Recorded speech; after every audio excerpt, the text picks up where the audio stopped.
Razgovor sa popom, sa povodom naravno, Žarko Popović, večeras ponovo moj gost. Tema je Danka Ilić, misterija u Boru. Dobroveče, dobrodošli. Bolje našao, dobroveče. Imali smo već nekoliko emisija na ovu temu. U jednom momentu smo ovo nazvali misterijom, kasnije je bilo rečeno da je devojčica ubijena. Sada bismo mogli ponovo da kažemo da je misterija, jer zapravo više ne znamo ništa šta se dešava u ovom slučaju. Sve karte su otvorene i sve je moguće kao konačni ishod. Kako vama sve ovo deluje?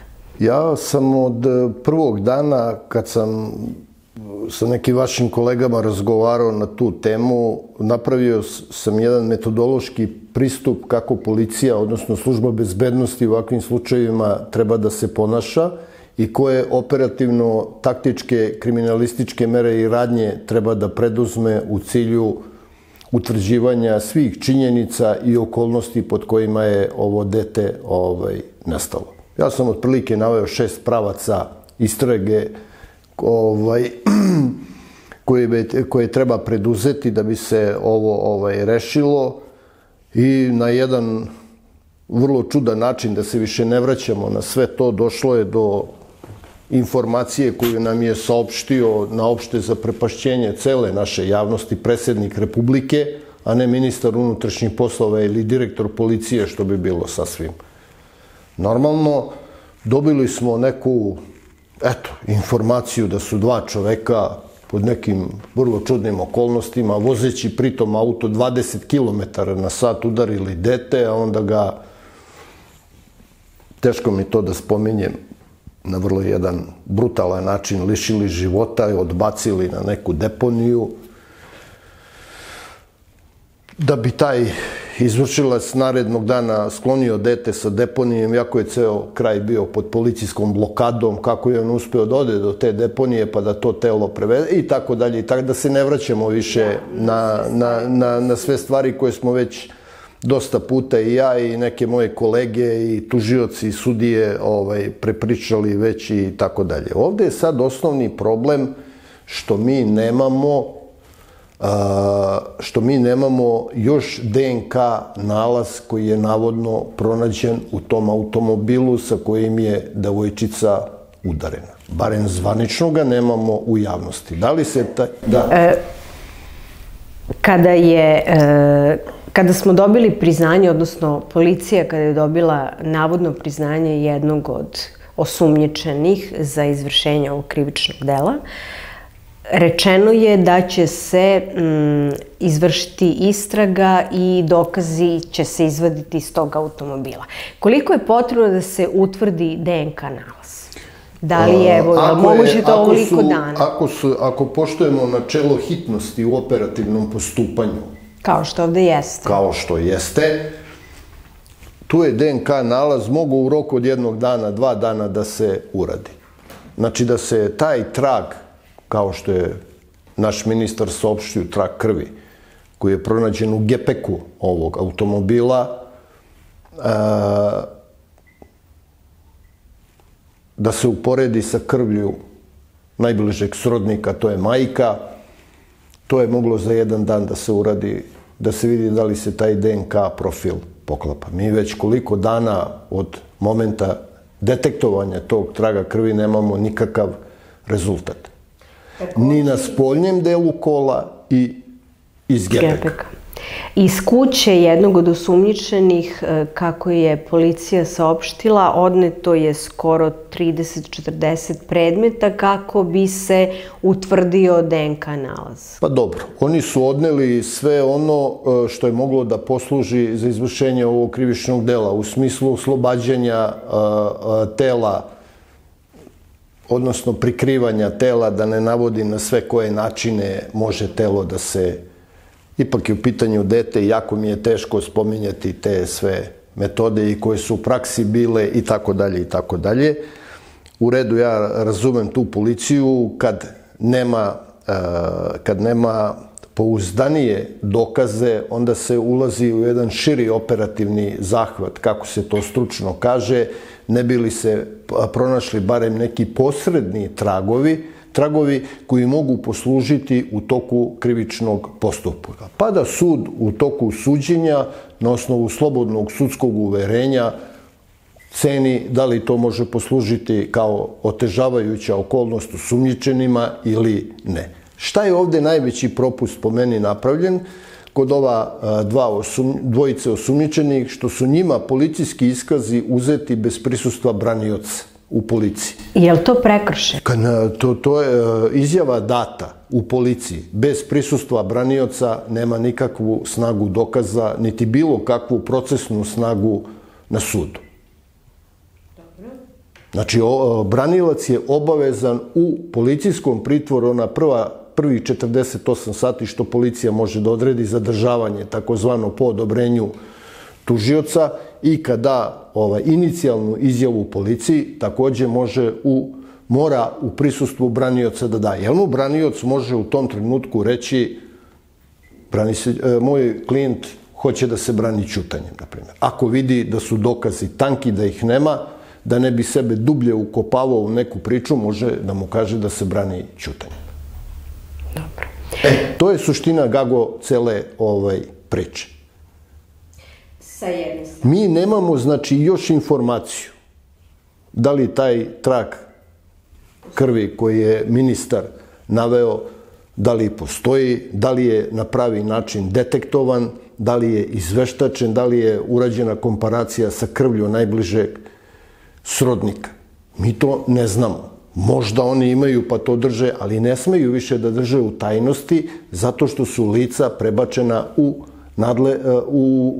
nadležnost tužilaštva. A tužilac mora sve dokaze koje dobije od policije da predoči i odbrani osumnjičenih. A ovde sad imamo još jednu diskutabilnu stvar, a to je da su osumnjičeni iz nekog razloga prebačeni na veštačenje, psihijatrijsko veštačenje. To je, mislim, ishitrena odluka tužilaštva. Zašto? Pa znate kako, ako se na neki način utvrdi da su oni, što je po meni prosto nemoguće, jer to su ljudi koji su bili u radnom odnosu, koji su vozili kola. Ne možeš sad odjedanput da utvrdiš da boluju od neke manijakalne depresije, teškog oblika šizofrenije, manije neke gonjenja i da budu osuđeni ne na zatvorske kazne, nego da dobiju zaštitnu meru obaveznog čuvanja u ustanovi zatvorenog tipa. Ja se bojim da to u nečim glavama nije motiv zašto su oni na veštačenje poslati. Da ne dobiju zaštitnu meru i na taj način ceo postupak da bude završen. Da im se da neka psihijatrijska dijagnoza koja zahteva psihijatrijsko lečenje u nadležnoj zdravstvenoj ustanovi i na taj način da se završi ova priča. Je se u tom slučaju ovaj slučaj zatvara? Policijski? Da, zatvara gotovo više. Bez obzira što tela nema? Ne, nema veze. Ukoliko sud u toku postupka na osnovu izjave ovog jednog od navodno izvršioca ovog krivičnog dela. Ja govorim navodno zato što poštujem prezumpciju nevinosti. Dok ne budu ljudi presuđeni. I ne želim da ulazim, znači, u sudski postupak. Jer ja se s tim nisam bavio. Ja sam se bavio pred krivičnim postupkom, znači prikupljanjem dokaza i dokazivanjem krivičnog dela i izvršioca. Ali opet kažem, mi ovde nemamo posredne... Recimo u slučaju ako napravimo komparaciju koja je slična Ane Volš, one naše žene što je ubijena u Americi. Mi imamo dosta posrednih, jako nema tela, ni tamo telo nije pronađeno nikad. Ali ima dosta posrednih dokaza, tragovi krvi, sredstvo izvršenja, motiv kod muža i tako dalje i tako dalje. Dosta ima posrednih dokaza na osnovu koji čovjek može biti, on mora recimo da objasni nož na kome su nađeni tragovi krvi od njegove supruge. On to mora da objasni. A ovde nemamo ništa od toga. Nemamo, barem zvanično u javnosti. Da li je ti tragovi krvi s kojim je policija izašla onako brzopleto onaj dan, da li DNK profil iz te krvi koja je pronađena u kolima osumnjičenih odgovara DNK profilu majke od ove devojčice. Mi to ne znamo ništa. Mi to ne znamo. Takođe ne znamo da li postoje dve varijante zbog kojih... Drugo, šta je sa bratom od ovog osumnjičenog? Pod kojim okolnostima je taj čovek umro? I zašto je taj predmet prebačen u više tužilaštvo u Nišu? U Nišu. Zašto? Ne znam. Ajde samo da završimo. Evo, ja sam radio, ceo radni vek sam proveo na krvnim deliktima. Znači, mi kad imamo, na primjer, sumnjivu smrt, mi smo imali uvek ekipu inspektora koji odu na sudsku medicinu da porazgovaraju sa obducentom. A izveštaj se direktno sa instituta šalje tužiocu na ruke. I on lepo dobije izveštaj. Izvršena obdukcija, utvrđeno je, pa navede taksativno šta je uzrok smrti, pod kojim okolnostima, kad je otprilike smrt nastupila i tako dalje i tako dalje. Dobijete odmah ih. Nema tu šta da se to sad u tužilaštvu proučava obdukcioni nalaz. Koliko je potrebno da se taj nalaz... Nema veze, oni su dobio. Zaječar je još pre nekoliko dana dobio obdukcioni nalaz. Još pre nekoliko dana.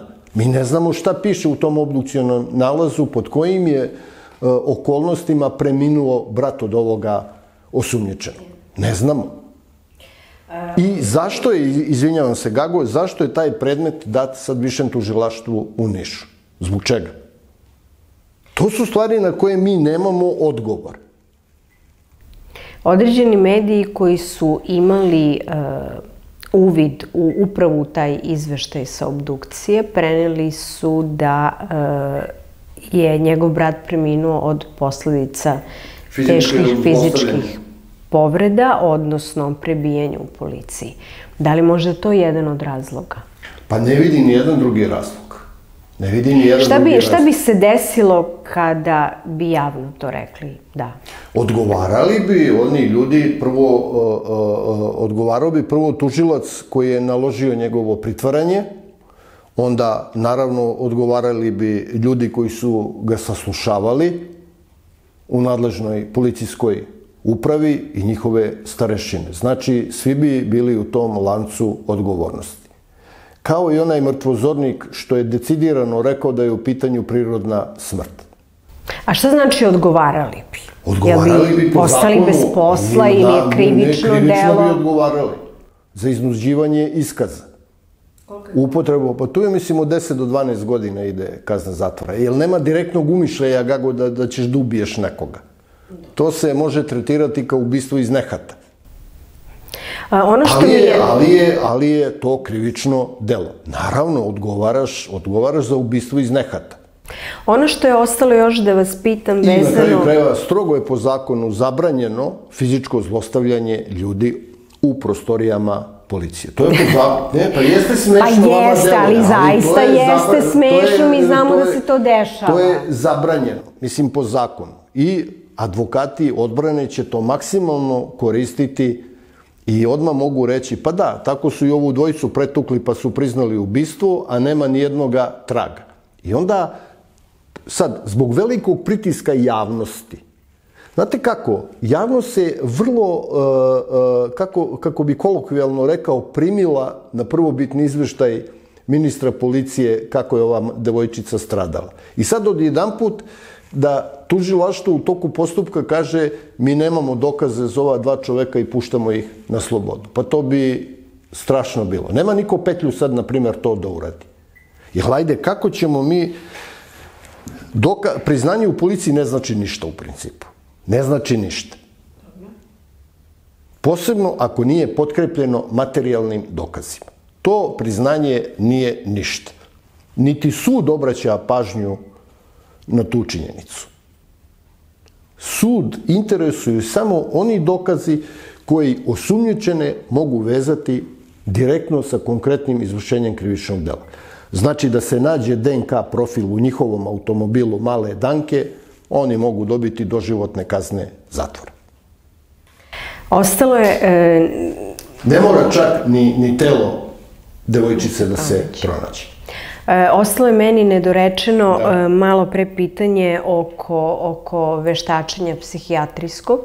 Ne zna se da li su oni poslati na to veštačenje Zato što se želi da se utvrdi da li su oni u momentu izvršenja dela bili svesni težine svojih postupaka. Tako je, ili odnosno da se utvrdi njihova vinost ili psihički odnos izvršioca prema krivičnom delu. Da, i postoji druga mogućnost. Sad ja ne znam šta je motivisalo tužioca da to uradi. Pa zato što postoji druga mogućnost da oni žele da utvrde da oni nisu bili svesni davanja iskaza u momentu kad su iskaze davali. Ne, to ne postoji kako. Ti na psihijatrijskom veštačenju utvrđuješ da li je neko lice, osumnjičeno lice, u momentu izvršenja krivičnog dela bilo svesno težine i značaja svojih postupaka. To se na psihijatrijskom veštačenju utvrđuje. I to je najvažnije utvrditi. Znači, da li je lice, kolokvijalno rečeno, uračunljivo ili neuračunljivo bilo u momentu izvršenja krivičnog dela.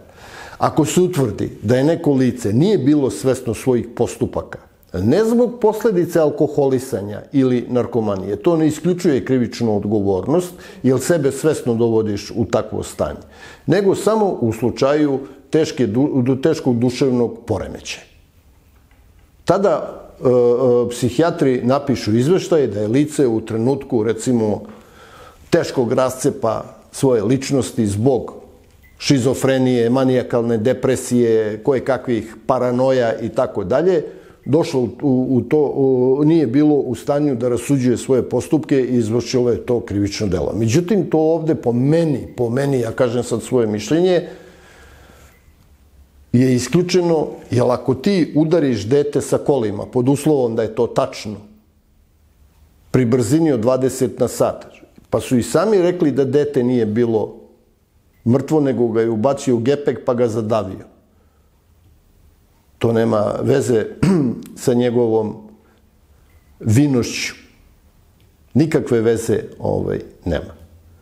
Šta želi tužilac ovim veštačenjem u Bačvanskoj ulici, ja stvarno ne znam. Bojim se da žele da prikriju sve nedostatke ove istrage tako što će im zalepiti etiketu da su duševno poremećena lica. Ali opet je teško da su baš obojica duševno poremećeni, to će biti malo teži slučaj. Koliko može da traje veštačenje? Nisam vam...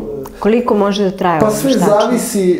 Pa sve zavisi, Dragana. Nema tu, sad, ima verovatno neki vremenski rok u kome se mora odraditi veštačenje, a mogu oni u preliminarnim razgovorima sa njima da kažu nema potrebe veštačeći, da se radi o psihički zdravim osobama. Ili je to opet, po meni, može da bude i jedan vid pritiska na njih, možda da priznaju to delo i eventualno da ukažu pod uslovom da su oni to uradili mesto gde je telo odbačeno. Ima tu više varijanti, može da bude, ali meni je najčudnije da nemamo saopštenje o veštačenju. To je po meni krucijalan dokaz u celoj ovoj priči. Šta je sa tim tragovima iz kola? Da li je to Dankina krv ili nije? Ako je to Dankina krv, ako se utvrdi, tu je završena priča. Oni dobijaju doživotne robije. To moglo, kao što ste rekli, da se utvrdi u roku od jednog dana.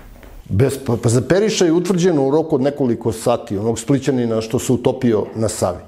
Pošto mu je otac svo vreme bio u Beogradu dok je potraga za njegovim telom trajala, urađen je, pošto je otac tu bio uzeta je krv od oca, zvanično je urađena identifikacija putem uzoraka krvi od Periša i od njegovog oca i to je završeno vrlo brzo. I čak je toksikologija istog dana dala nalaz da u Periševoj krvi je nađena veća količina narkotičkih supstanci, alkohola, koje se deponuju u jetri i tako dalje i tako dalje. Tako da ta priča nije još urađeno veštačenje, po meni ne pije vodu, što bi rekli. Sad prosto ja ne mogu da odolim tome da izađem iz okvira nečega što nisu nagađanja i što su možda teorije zavere, ali moram da vas pitam, pošto nekako svi priželjkujemo da je Danka ipak živa. Ipak je to negde bolji scenario od svega ovoga. Gde god daje, samo nek je živa. Nek je i usvojena negde i, kako kažu ljudi, da je neko prodao. Jel mislite da je moguće da je prodata? Pa da vam kažem, Dragana, to je u svetu danas trgovina, taj trafiking sa decom je jako razvijen i to je jako unosan posao za one koji se bave sa tim. Ali da li onda to znači da država ima udela u tome? Teško je to reći, Dragana. Dok se istraga ne završi ni prikupe određeni dokazi, ja ne bih istrčavao sa tako nekim kvalifikacijama. Hoće da prikupi dokaze kada mi ne možemo dobiti dokaze? Pa znam, ali moraju, ja mogu da pričam samo na bazi činjenica. Zato sam mi rekla da ja moram da izađem iz ovog komfora da bih vas... Mi možemo o pretpostavkama pričati kad sedimo u kafani negde ili privatno možemo da tako nagađamo da pričamo. Ovako, kad naš razgovor, sadržaj našeg razgovora izađe u javnost, moramo ipak koliko toliko da vodimo računa šta ćemo da kažemo. Ja se trudim uvek da iznosim činjenice i metodološki pristup kod rešavanja određenih slučajeva. Ono što se svuda u svetu primenjuje u takvim situacijama. A što bi baš ova dva čoveka bila, da tako kažemo, žrtvena jagnjad? Dragana, oni su kao izvršioci, koliko sam ja mogao videti, kao i vi što ste videli, vi ste novinar, pa ste bili prisutni tamo na licu mesta, ja sam pratio izveštaje vaših kolega i na televiziji putem društvenih mreža. Oni su jednostavno izašli kao osumnjičeni, pošto je policija primenila jednu operativno-taktičku meru koja se zove operativna obrada lica mesta. I izašao je opis njihovih kola, marka, da su viđeni i onda je policija po izjavi, opet kaže, ministra policije i ovog Cumolića, šefa UKP-a. Kog sada nigde nema. Koga sad nigde nema, koji su rekli, eto, da su proverili ta kola, da je priznao izvršenje dela jedan od ta dvojice radnika, da su nađeni tragovi krvi, doslovice je tako rečeno, u gepeku i tako dalje. I ja sad na osnovu toga mogu, Dragana, da dajem neki svoj stručni komentar. Ali je meni u svemu tome jako čudno, zašto nemamo još rezultat veštačenja DNK profila te pronađene krvi. To mi je jako čudno. I čudno mi je šta se čeka sa izjavom tužilaštva vezano za obdukcioni nalaz brata od ovoga jednog od osumnjičenih. To onda stvara konfuziju u javnosti, u građanstvu, u stručnoj javnosti. Ja sam danas slušao jednu gospođu koja je profesor na krivičnog prava na pravnom fakultetu, koja je bukvalno ovo o čemu vi ja razgovaramo isto ponovila. Rekla je žena, izjava ne može u policiji da se da bez prisustva branioca, jer ona ne znači ništa, nema nikakvu snagu. I plus ako nema materijalnog čvrstog dokaza sa tom izjavom, to na sudu, ta izjava ništa ne zna. To je prosta stvar. Jel vi uopšte znate da li ovi osumnjičeni imaju advokata? Dragana, on mora, ako nema svog advokata, po službenoj dužnosti mu daju branioca. Ali sećamo se da je tek majka jednog od osumnjičenih rekla da su je tek tada kontaktirali advokati da ponude svoju pomoć, odnosno svoju uslugu, ali se dalje ništa oko toga ne zna. Pa ne znamo, Dragana, mi sad stvarno ne znamo. Oni su dali iskaz svoj i pred tužiocem, višim tužilaštvom u Zaječaru. Ja ne znam da li su oni u tom momentu moraju da imaju branioca, tu nema priče. Kad daju iskaz pred višim tužilaštvom u Zaječaru, morali su imati branioce. A moguće da se desi da nisu? Ma moraju da imaju, Dragana, ne može iskaz da se da, nema snagu dokaza. Ako nema sredstava, materijalnih mogućnosti, dobije branioca po službe. I ja mislim da se njima nude vrlo jaki branioci. Sami. Jer ovo je slučaj gde advokat može da se proslavi, a može i da izgubi slučaj. Ali će ostati negde u advokatskoj praksi zapisano da je po takvom jednom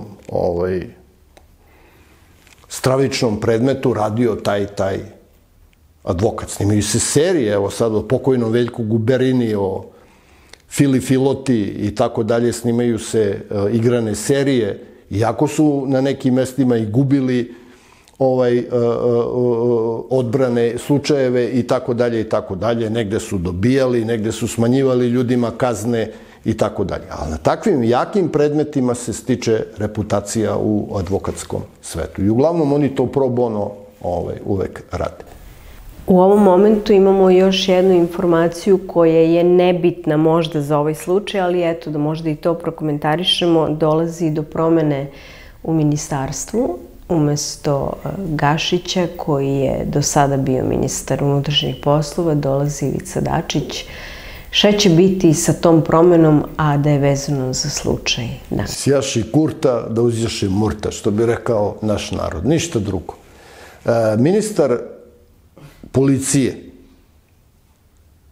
on nije stručno lice u toj priči, on je politička figura, ali on upravo zbog toga je bitan da bi obezbedio neophodna sredstva i potencijal koji omogućava efikasan rad pripadnicima Ministarstva unutrašnjih poslova. Njegovi saradnici, njegovi savjetnici moraju da budu stručna lica. Znači, ljudi koji poznaju policijski rad, metodologiju rada, postupanja policije u različitim slučajevima. Po liniji kriminalističke policije, specijalnih jedinica,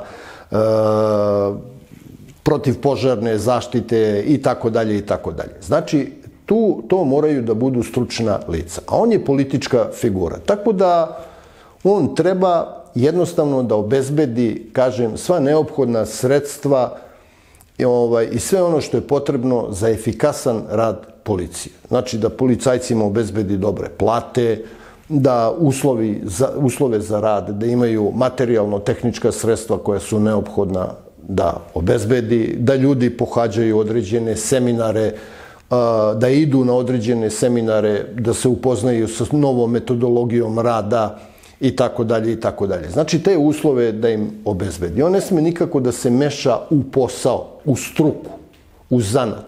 On može, recimo, na osnovu razgovora sa svojim najbližim saradnicima da proceni, da oceni, da se treba negde možda uraditi neka reorganizacija, da li personalno, da li tehnički, ali tu može da da neki svoj doprinos. Ali nikako ne treba da se meša direktno u posao. Jasno. Jer, kako kažu ljudi, kad politika uđe u profesiju, profesija iskače kroz prozor. To je ono što je najveći problem. Njegovi saradnici moraju da budu stručna lica, koja niko ne može sa strane da pritiska, da ih ucenjuje po političkoj nekoj liniji. Ako to ne uradiš tako i tako, bit ćeš smenjen ili oteran na neko mnogo niže radno mesto i tako dalje. Ljudi, stručnjaci, znači stručna lica koja se bave zanatom, moraju da rade opušteno i u skladu sa principima principima kriminalističke metodologije, taktike, operative, tehnike i u svakoj istrazi glavnu reč mora da vodi tužilaštvo, Dragana, ne policija. Tužilaštvo vodi predkrivični postupak, odnosno tužilac je zadužen za zakonito postupanje u predkrivičnom postupku. Znači, on mora da izađe na lice mesta. U ovom slučaju, ja sam stavio zamerku na rad višeg tužioca. Ja mislim da sam jedini čovek iz službe koji je to javno rekao. Da je viši tužilac u Zaječaru morao doći na lice mesta, da pozove gospodina Cmolića, kao čoveka koji je načelnik uprave kriminalističke policije MUP-a Srbije i da kaže: od danas ja vodim ovaj slučaj, a ti ćeš, Cmoliću, sa svojim operativcima i policajcima da uradiš to, a da obezbediš takve i takve dokaze da bih ja mogao da podignem optužni predlog. I informisanje na dnevnom nivou da bude. Sa lica mesta. Sa lica. Sve ono što je policija tog dana uradila. Na dnevnom nivou. To je Dragana suština. A to da li je Gašić, Dačić, Pera, Žika, to je totalno nebitno. Oni su politički kao i svuda u svetu, Dragan. Oni trebaju samo da stvore neophodne uslove da bi profesija kvalitetno i adekvatno funkcionisala. Nama ostaje samo da čekamo na sledeći potez tužilaštva, jer je na njima sada. Oni su jedina adresa za dobijanje informacija vezanih za ovaj predmet. Tako je, vama hvala puno na ovom gostovanju. Hvala vam na pozivu. I to je to. Čekamo da vidimo šta će se dalje desiti, ali ipak ostaje nada da je Danka negde živa.